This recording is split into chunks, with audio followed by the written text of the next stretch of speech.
So I want to begin by lowering everybody's expectations. Terry and I both speak kind of softly, so you're probably not going to hear very much. So get a good drink while you can. But no, seriously, Terry, congratulations. It's a beautiful show. Really lovely to see the work.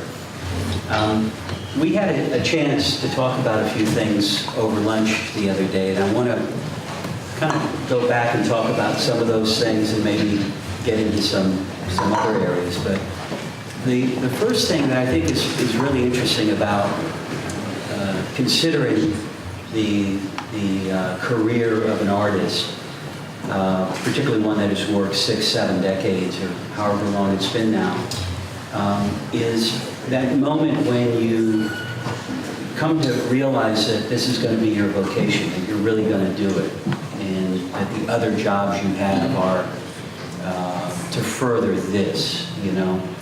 And I remember you mentioned to me once that you had experimented with painting, maybe in your parents' home in the basement or something. And I'm wondering if you could just start there. How did you go from doing that to being a serious painter? Yeah, okay. My folks, I lived with them in a small house and with sort of a large basement. My father had a dark room, and he allowed me to paint in there, sort of small. And I'd do these little paintings, and I started off really not knowing much. I like to this day, paint what's in front of me.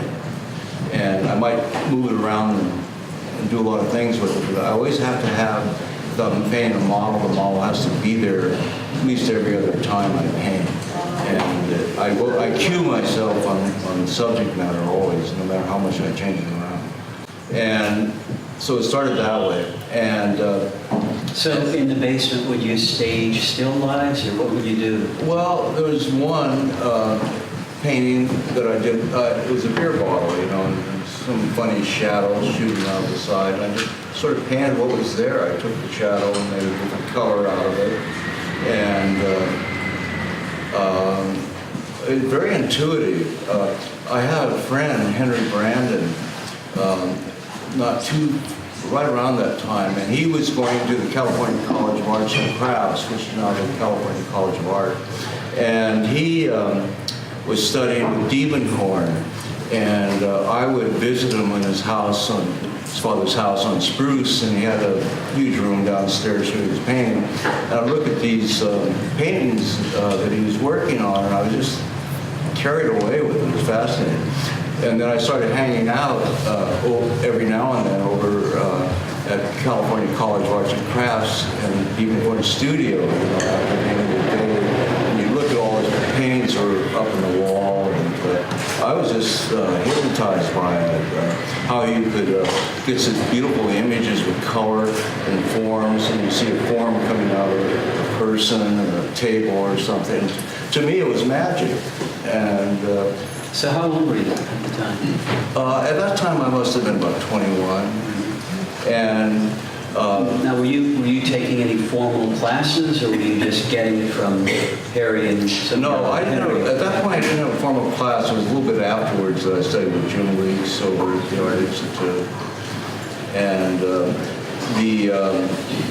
but Henry was key to me because he was actually taking a class. He knew about oil paints, and he said to get started, you need red, yellow, and blue, like alizarin crimson, cadmium yellow, blue, and ultramarine blue. And so you can make any color from that. And that's what I used at first. And to me, that was magic. I'd squeeze out a little bit, and just watching it come out of the tube was just magic. And now when I paint, I get, large amounts of paint, huge cans and gallons. We can see that. But the first experiences I had with painting were, and doing art were incredible. A little bit before that, the very first thing I ever did was with Crayolas on a piece of paper, drawing something in the front room of my folks' house with an armchair. and some other objects, and I was just amazed what I came out with, that I could do something like that, you know, and I really liked it. And then I took it to Henry to show it to him, and he said, yeah, that's pretty good. And, you know, then from there I just started doing things as I could every now and then. I was still a student at Berkeley, and but every spare moment I had, I sort of liked to paint. Let me ask you this now. I know that you told me your father wanted you to study business administration, and I know you ended up with a sociology degree. Yeah, that was the lesser of evils. Yeah. Had you considered art? Had you? Well, I knew I wasn't ready to make that jump yet. A little bit later, I said I want to go to arts and crafts and study there, and they said no, that's on your dime. So after, this is the 50s, and it would be just almost to a middle-class family, almost a disgrace to have a, you know, somebody that started out wanting to be a doctor become an artist or something. So the, let's say, graduate work in art wasn't available, or continued education wasn't available because of the money. Right. So you took a number of different jobs. Well, okay, what I did from there, about that point I was started making my mind a commitment to being an artist. And I met in Oakland a student at California College of Arts and Crafts by the name of Jack Farley. And he lived in Stockton, and I guess he was ready to go back to Stockton and finish up at Arts and Crafts. And he said, come to Stockton. The streets of Stockton are paved with gold. I took him literally on that. And so I had a few bucks in my pocket, and I took my car down there, and I showed up at Farley's front doorstep, but much to his wife's chagrin. And right away, they made sure they got me a job, you know, at the cannery there. And it was the worst job in the world. And lifting a 1,000-pound tub of whatever and put one pallet to another or something. I lasted one day and I quit. But then I went to the unemployment office, and I was a merchant seaman before that, and I qualified for. How long had you done that for? You did that? A couple of years already. Yeah. And you don't always, I was in it for a couple of years, but the trips didn't last quite that long. Jack Farley was, would we say he's like the principal of the firehouse Well, group? Farley he was an amazing person. He was in Stockton. He was, I guess, evidently a pretty great athlete. And he had this friend that was a poet who was also a good athlete. And somehow both of them, one was a poet and one was an artist, and they weren't going to change, you know. And Farley went on to College of Pacific to study for a while, and he lived with his aunt, and she bankrolled him. But she complained a lot, but she bankrolled him. But it became a group called the Firehouse. Yeah. Okay. So what he did was he got a group going in Stockton, and he got a firehouse, and then different artists were sort of associated with it at first. Was it like an abandoned, or was it an abandoned purchase it, or? Well, like a lot of post offices or firehouses, sometimes they just put them up for sale or. Okay. So somehow he could rent it, and then he got kicked out of it at a certain. But by the time I arrived, he was kicked out of it, and then we got an old. Grocery store, and in a residential neighborhood, it was pretty big, and that became the firehouse location. And so, who were some of the folks? I know Mel Hansen. Well, there was a very great artist by the name of Mel Hansen, and he unfortunately was killed when he was 21 by in the fog, Thule fog in Stockton. And then there was Jack Farley. And so he was out in the fog and got hit by a car or something. Yeah. He didn't get killed by the fog. He got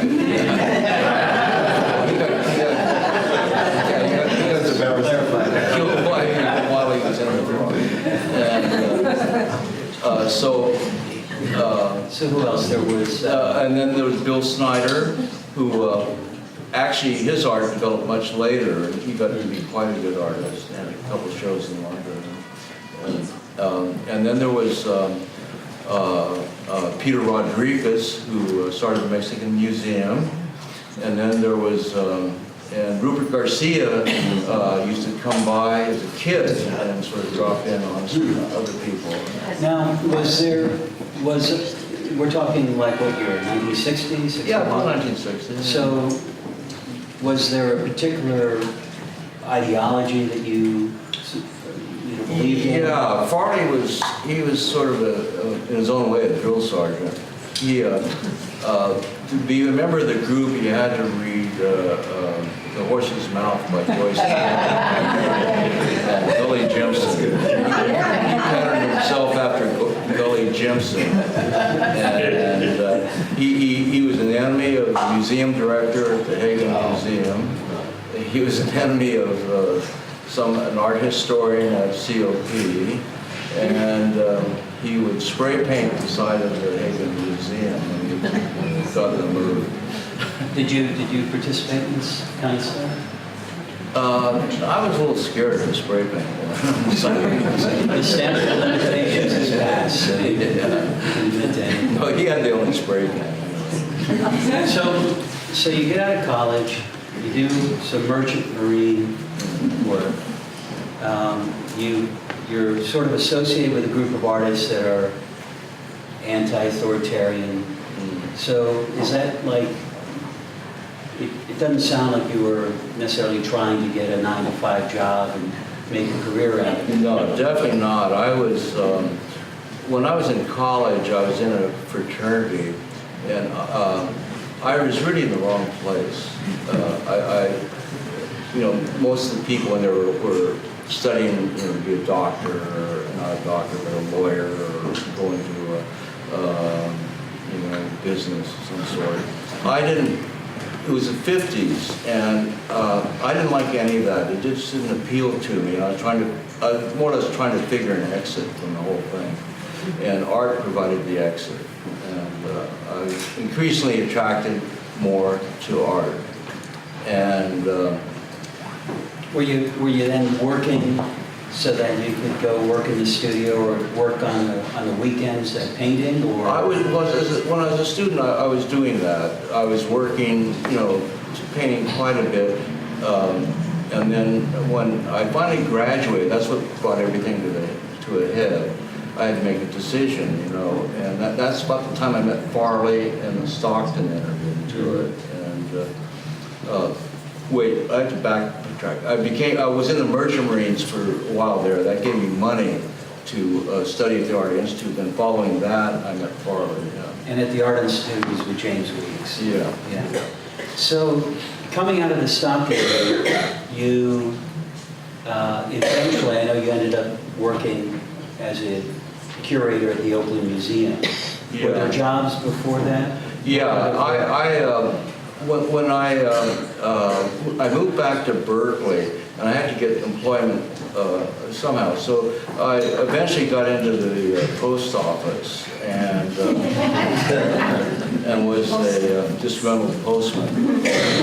But I was there for a couple of years, and then I met a lady, a German lady, and we got together and got married, and she had a very good job. She worked for Lufthansa, which was a very high-paying job, and she could bankroll a graduate study for me, and we figured it'd be better for both of us if I could get a job out of it, which I eventually did. I got an MFA, and then I got a job teaching in Louisiana. Louisiana Polytechnic Institute, which was more famous for Terry Bradshaw.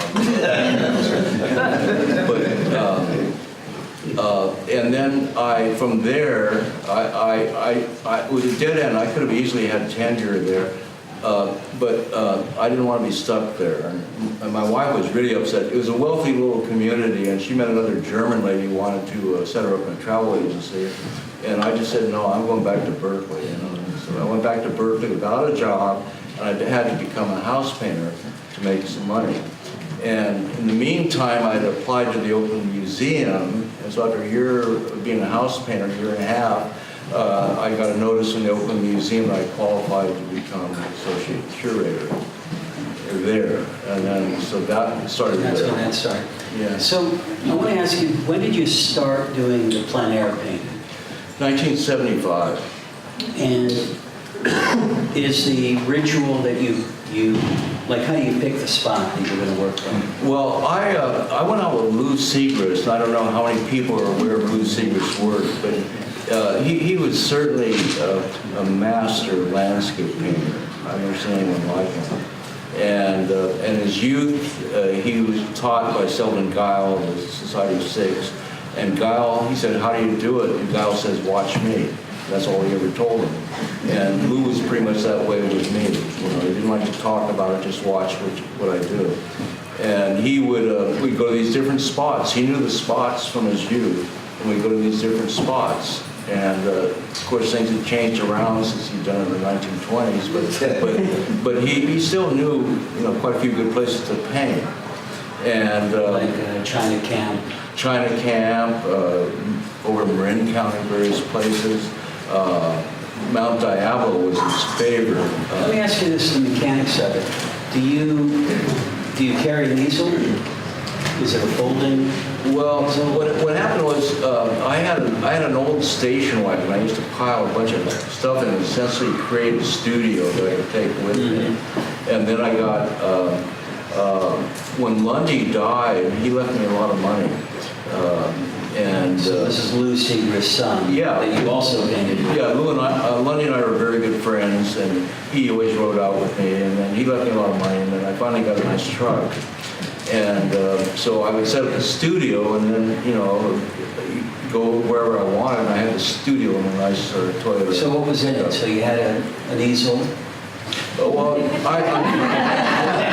down. I'm just curious about the mechanics of it. well, yeah, the French easel, and then I'd have... Why is that important?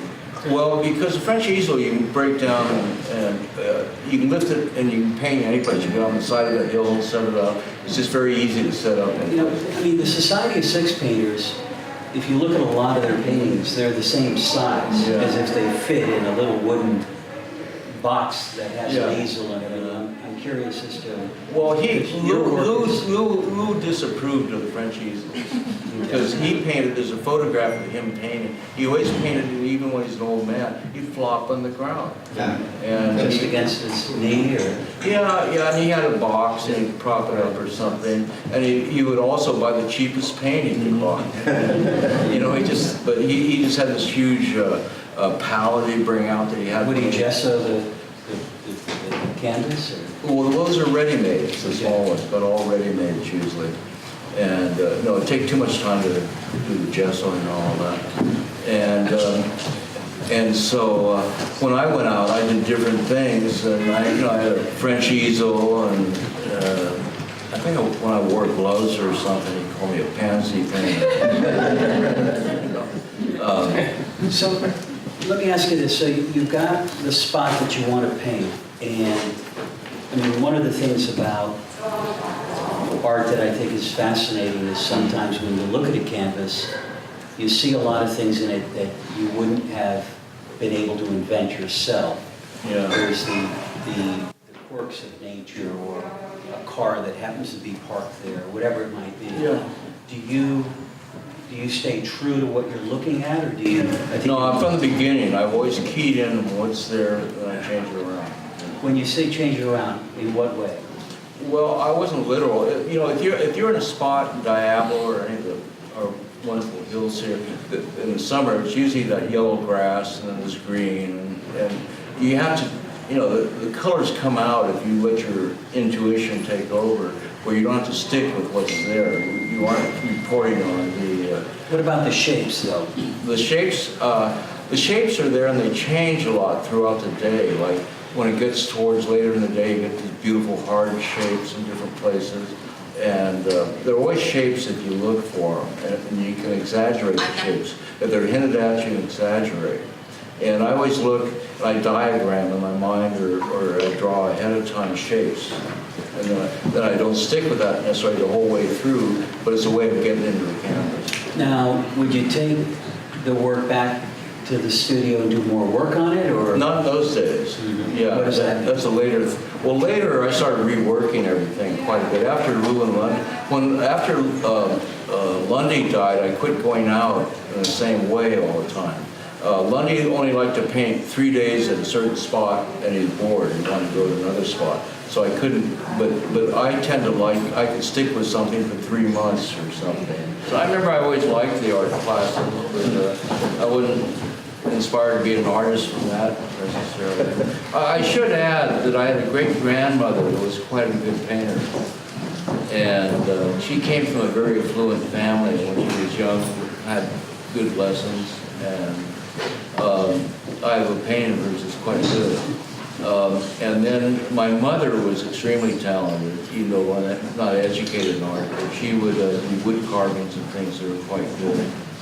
And then my brother, he died in World War II when he was 23. But when he was in high school, he did a lot of cartooning, and it was quite good. So, there's sort of a little bit of that in my family, which I think sometimes adds up to. A more serious question. In the 70s and 80s, there was quite a bit of tension between plein air painters or realist painters or old school painters and what was becoming fashionable. Yeah. And I wondered, both as a painter and as a curator, how you dealt with those tensions. Well, it was confusing as a curator because you sort of trying to take everybody's work, does art, and evaluate it, and not just through your own eyes, but what they're actually doing, which I find is hard to do. And I was greatly relieved when I was no longer a curator, and I could just my own work, which I consider myself modernist, not postmodernism, modernist. Because I think in Matisse and Picasso, all those other great French painters, there's still a lot of ideas that have been thoroughly followed through. Yes.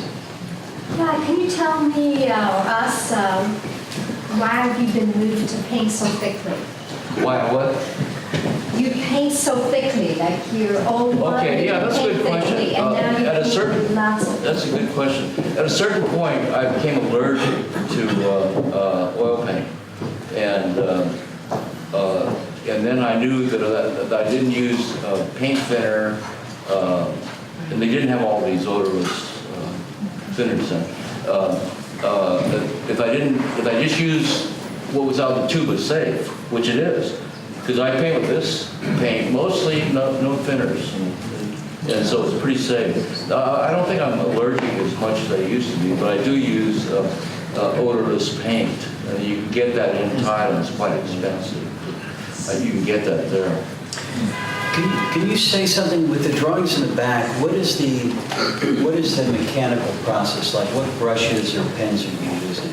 Well, I start off, I always use a speedball cartooning nib. I think it's a 3. And so the model's there, and I'll draw lines, and of what's there. And I seem to be pretty good at diagramming things. And then I try to keep it in my head, the 3 values, other than the white of the paper. So you get confused if you get too many values and things going. And so I like a pattern. I like to always have a pattern going to keep it active in all areas of the painting. Is it a calligraphy type? Sometimes you get pretty good at something. You keep doing it forever, and I get pretty good at once I get rolling. I can do it. But the mechanics of the pen, is it like a... It was pretty fast, so it sort of has a calligraphic. But the pen itself, it's got a... Oh no, it's a cartooning nib. It's just like thicker. Yeah. Yeah, it's round in the end. Yeah. Yeah. So how do you get the lightest value?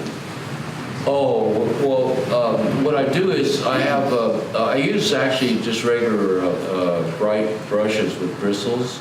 And a long time ago, I used to use Chinese brushes, but I do that now with just regular bristles. And then I'll have a big palette sort of one side, and I always test what values on the various brush, you know. And you know, so I do different things at different times. Sometimes I try to build it up slowly and then go to dark, or sometimes I'll just start off at dark and, you know, I wasn't being forceful enough. And, it changes around, but it's always sort of really simple stuff that's done. And just Jack got a question for you. I wonder if you could Matt made a reference to the abstract painting behind you earlier when you were speaking of models. I haven't been familiar with your work, I confess, but I am terribly impressed with the work. I think the abstract work are magnificent, and the reason why they're magnificent is they are, for me, and I'm speaking just intuitively as I came into the gallery, these works are great celebrations of nature. yeah. These works, to me, celebrate nature in a way that many abstract expressionists don't, and therefore lack a depth. And I'm making a reference here to the depth when we speak of nature, you talk of the 19th century, you know what I mean? That romantic period. But you have that quality. And my question is this: when you spoke of a model, was the model inspiring you to create the celebration of nature? Is that right? Oh yeah, the model's all important. Even if I don't always make a model, it seems so important. It's all important. Mm-hmm. Yeah. And nature, I think with artists, I think it helps to have subject matter. My subject matter is what I look at. I can paint just looking at a studio and objects, and I can be fascinated with that and paint a painting.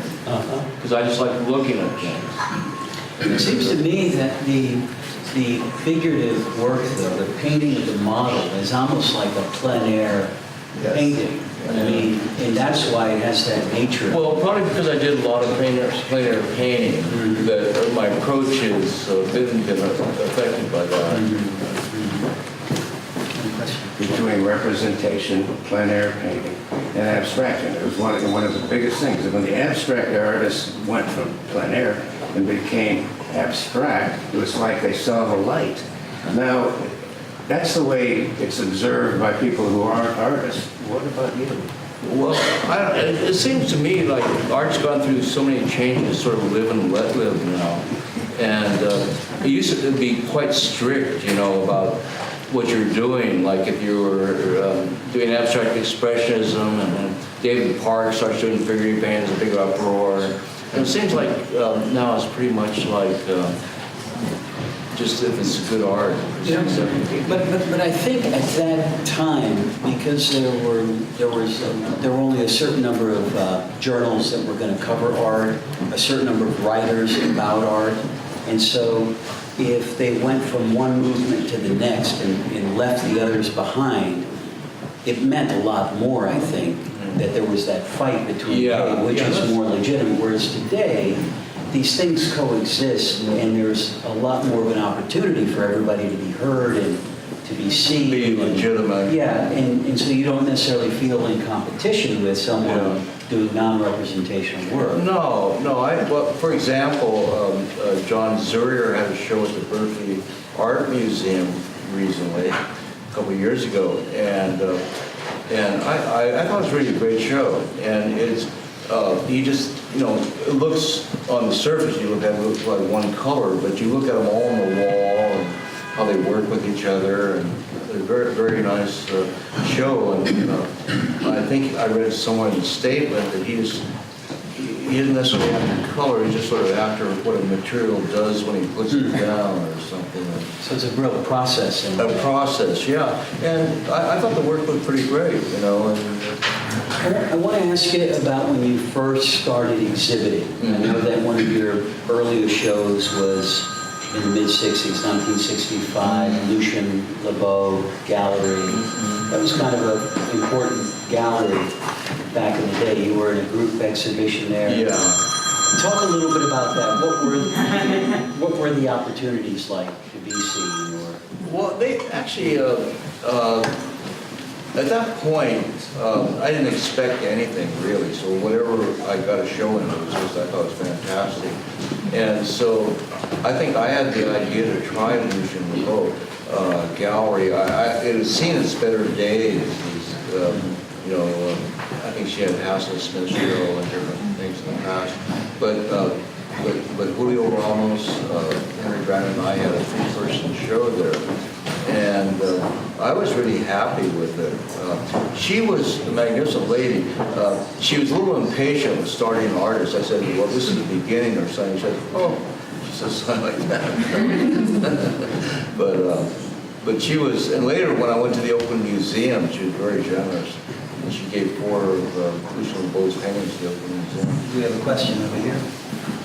Terry, I'm interested in your experience being a curator and being an artist at the same time. Sometimes I think that doesn't work very well at all.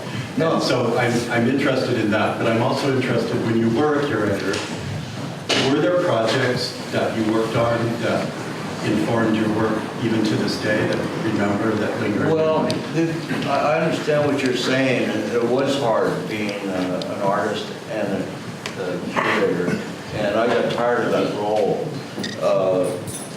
But there were chances to meet people that I never would have had access to. Right. And For like example? Elmer Bischoff, I became a friend of his. I put on a show at the Oakland Museum, and I talked to him a lot about art, particularly a show. And that wasn't open to everybody. When my art started getting more mature and all, I was just getting a little tired of being a curator. What was tiring about it was periodically you'd do a show at the Oakland Museum, and there'd be a catalog, and it'd be quite a research writing project, and that was done in your own time. And that would cut it into painting time. Because it was a publication date, so no matter what, you had to have that done. Terry, let me ask you, because after you left the Oakland Museum, how many years were you there? So I was there 20. But 20 years, and you went to Belmont, to Notre Dame. Yeah. And were you head of the art department, or? Well, initially I was head of the art department, and then, but I had a provision there that I would, when the new opening came up, I could interview for somebody to be the new head of the art department. And thank God I got Betty Friedman. So why did you want that? Well, because it's very, you get all caught up with meetings and a lot of bureaucratic stuff. It's a terrible job. He was still there to paint. Yeah, so did he 40 years. Well, no. You see, the thing with teaching at a college, you get, I think down there at the time it was almost 5 months a year you would have off. At the Oakland Museum, I had something like 3 or 4 weeks a year vacation. And so that was just sort of, and you get a lot more money. But so you went to Notre Dame, but you didn't want to be the chair of the department. No. But you were still there. But I had to be chair for But you were there. Yeah. And okay, gotcha. And then I got Betty, who was probably still mad at me for it. Yeah. Terry, I remember you used to do the Outdoor Piers project, which I guess went away at Santa Cruz, but could you tell us about that briefly? Oh, that was great.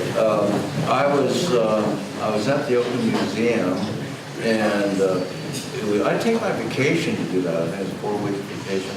And you go down to Santa Cruz, this great artist, Patrick Ahern, asked me if I wanted to head up the Outdoor Painters Project. And it had to be approved by the art board and it was. And so you would spend 4 weeks with these wonderful students at Santa Cruz, and you go out to various spots and paint. And so what I've learned from Lou and Lundy, I passed on to them, and I even have Lundy come down as a guest artist, and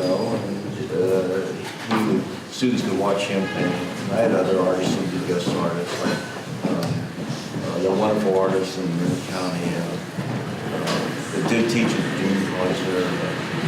Your grandson has a question. Yes. How do you make passion and all this? It's like, how do you make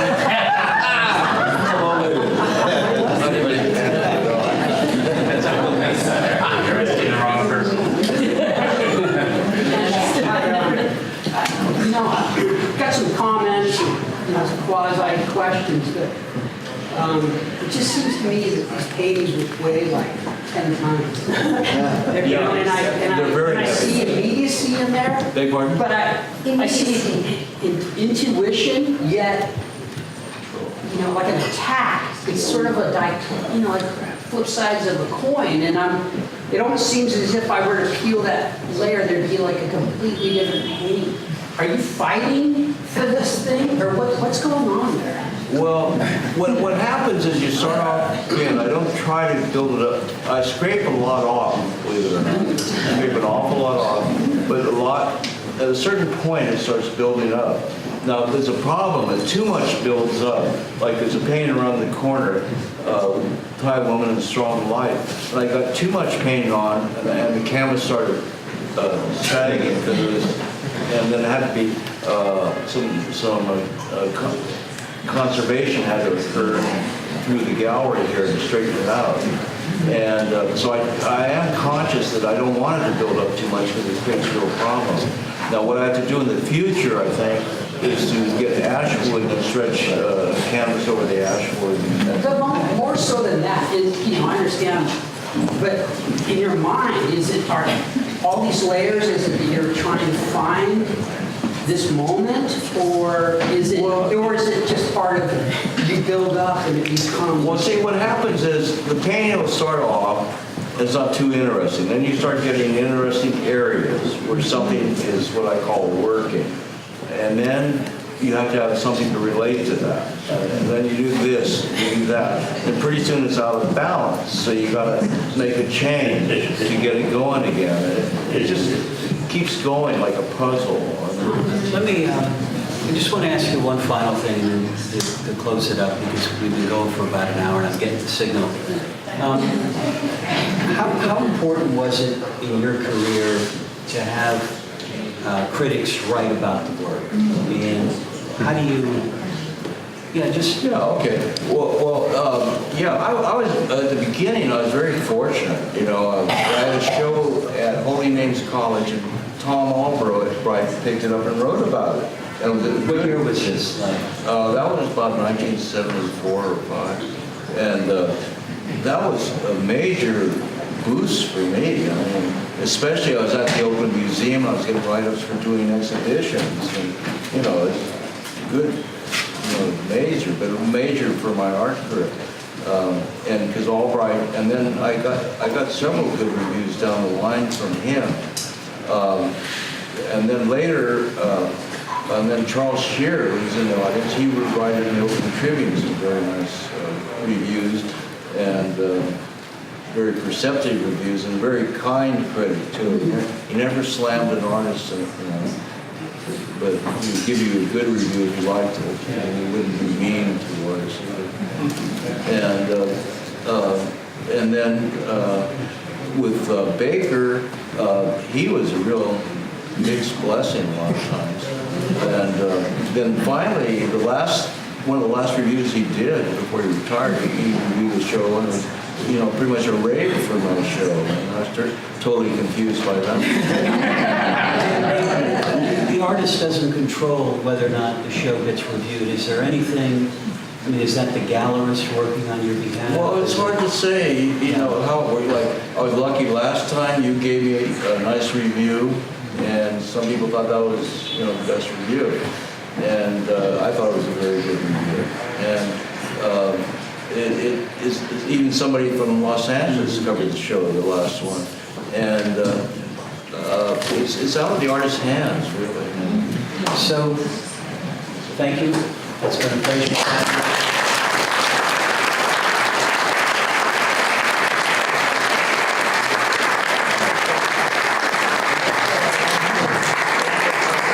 Thank you to Lisa for being a good director and being so patient.